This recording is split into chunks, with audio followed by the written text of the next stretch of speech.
Hi, I'm Kathy, and I get to kick our afternoon off with a sustainability self-assessment tool that I developed for the programs within my organization, Family-Centered Early Supports and Services. I'm going to first provide you with a brief story and a little bit of background about my organization and myself and how it relates to why I got to developing this tool for the organization. I'm going to define the meaning of sustainability for the programs within my organization. And then I'll go through how the development of the tool came about, and I'll identify some future planning and benefits of the tool. And then finally, I'll answer some questions you may have. So let's begin with what is Family-Centered Early Supports and Services, also referred to as Family-Centered ESS. We are a nonprofit organization providing supports and services such as speech, occupational, physical, and educational therapies to children birth to 3 with developmental delays or disabilities and their families. Although our services are offered in a natural environment of the family's choosing, we typically go into the home, providing families with strategies that they can use, that they can implement using everyday items to enhance their child's development while engaged in fun activities with their family members. We have 16 programs across the state of New Hampshire providing these supports and services to children and families in the communities identified to the programs. I've been involved in family-centered ESS for approximately 12 years as an administrative assistant, a service provider, a program director, and currently I am the state's program specialist. Each program has the ability to make their own business decisions as long as they are following the rules and regulations around early supports and services. As a service provider in my previous program, I noticed when I first started there, I had noticed that there were staff turnover every 4 to 6 months. And at first I couldn't figure out why. And then I started noticing the frustration in staff in not knowing why certain business decisions were being made that affected the functioning of the program. As the program director was preparing for her retirement, I was encouraged with no business experience to take her position.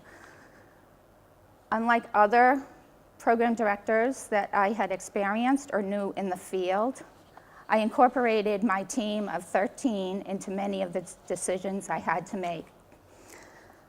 And the budget was no different. However, I also immediately learned as a program director that sustainability was referred to revenue and expenses. We are funded through the federal Part C grant, state Medicaid, and state general funds.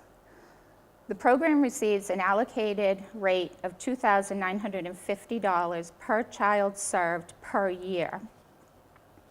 So for example, my program was serving 365 children per year, which gave us an allocated budget of $1,076,750. As I previously stated, I incorporated my team in decisions, and the budget was no different. I was very transparent about our budget, and we worked really hard over the course of 2 years to reduce our expenses, but still keep our program functioning the way that we wanted it to be functioning. I was told by the VP in the agency in which we were located that we had the best budget that she had seen in several years for that program. Sounds great.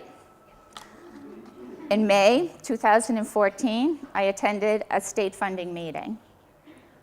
The results of that meeting, no funding increases for the next few years, and programs needed to reduce their expenses to remain sustainable.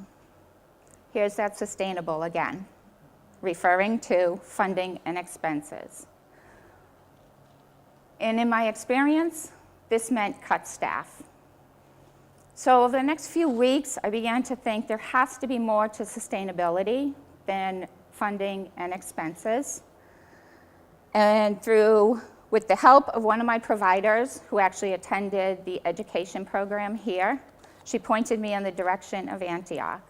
Not knowing exactly what I needed or what I was in for, I did know I needed to I needed to increase my own knowledge and understanding around sustainability.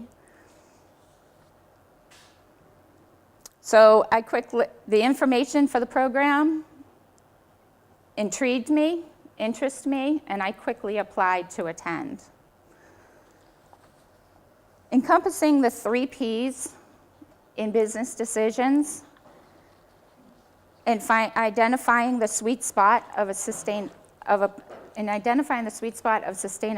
intrigued me. However, I continued to think, how am I going to communicate all of this to those in my organization who focus revenue and expenses around sustainability?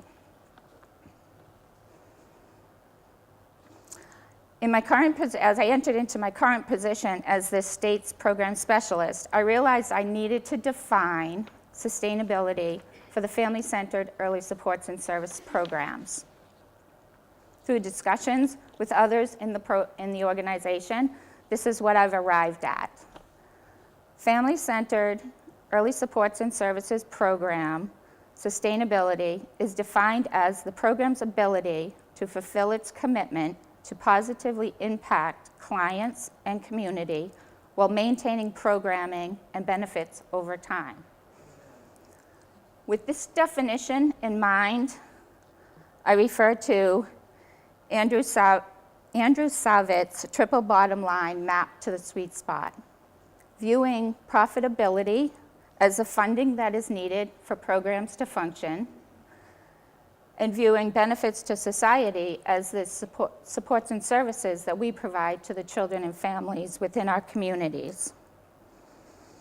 So then I asked myself, what are the business decisions that programs are going to need to make in order to move in this direction? And I realized that the programs need to identify their own business activities to move themselves in this direction. With the help of my current supervisor, I created a survey identifying 8 sustainability categories that would be meaningful to the family-centered ESS programs, including partnerships, communications, funding, expenses, capacity, effectiveness of services, professional development, and political support. The Survey Monkey that I distributed out into the field asked participants to rate on a scale of not important at all to very important, are these topics to the sustainability of their program. The final question asked the participants, how important is a sustainability plan to your program? Now you would think all of these are very important. However, as you can see here, funding is very important and expenses are up there as well. Partnerships, communication with stakeholders, and political support reflect some people view these as mildly or moderately important. This surprised me because as a nonprofit organization, these are potential avenues to increase funding through fundraising, donations, grants. I was also surprised by the sustainability plan. Also, some people think that that is a mildly or moderately important item to have for sustainability. Through this data, I realized that maybe there needs to be more education and increased understanding around what does sustainability mean throughout the programs and the organization. So from this point, I went on to develop 5 activities within each of the 8 sustainability categories, which are rated on a scale of 1 to 5, representing the program's level of engagement within each activity. As the responses are entered, they're immediately graphed, providing providing the programs with a visual of exactly what areas they could look at to improve their sustainability. So for example, the category of partnerships includes activities between programs and stakeholders, such as community members and families. Activities are items such as the program intentionally participates in activities to build community partnerships. They collaborate with other early childhood programs. They include their community members or family members in on their meetings. Or they let the community and family members know of their program goals. As you can see, a numerical number is entered on a scale of level engagement, from very little to not at all within an activity to the very great extent. We actually do have one program that would score a 25, and they are involved in all of the 8 categories to the very great extent. And just so you know, the program is actually here in Keene. However, for this program, we can see here that the program is doing pretty well in organizational capacity, funding, and professional development for their team, for their staff. Partnerships, political support show the least amount of engagement in those activities.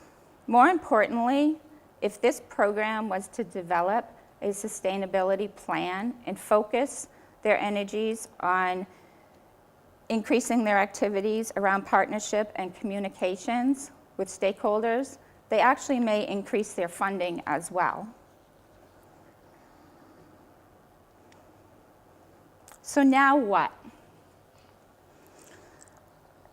This self-assessment tool is going to be provided to all 16 programs across the state of New Hampshire. My supervisor actually wanted to send it out approximately 2 weeks ago, and I asked her, please, can I get through my presentation first? And then we can start thinking about that. And it's guided to just, first of all, to increase awareness and understanding of sustainability throughout the programs. It will also, and our hope is from that is not only to increase awareness and understanding, but to generate discussions around sustainability and what that means for individual programs. It will also guide programs to develop a plan to improve their sustainability. It'll improve business decisions around activities to focus on sustainability.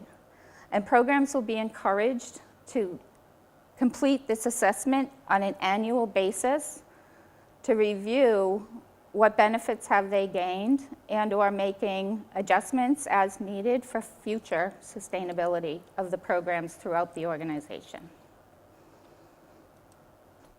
Questions?